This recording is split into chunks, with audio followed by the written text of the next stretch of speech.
দক্ষিণ চব্বিশ পরগনা ক্যানিং পশ্চিমের এলাকার এক রাজনৈতিক সভায় দেখা গেল সম্পত্তির এক সুন্দর দৃষ্টান্ত।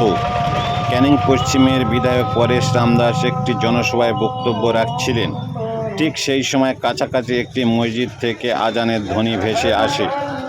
আজানের শব্দ কানে আসতেই তিনি সঙ্গে সঙ্গে নিজের বক্তব্য থামিয়ে দেন এবং সম্মতি জানিয়ে নীরবতায় দাঁড়িয়ে থাকেন।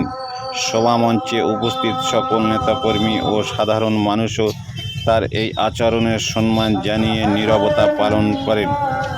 একজন হিন্দু পরিবারের সন্তান হয়ে অন্য ধর্মের প্রতি এই সম্মান ও প্রদর্শন এলাকায় ব্যাপক প্রশংসা কুড়িয়েছে।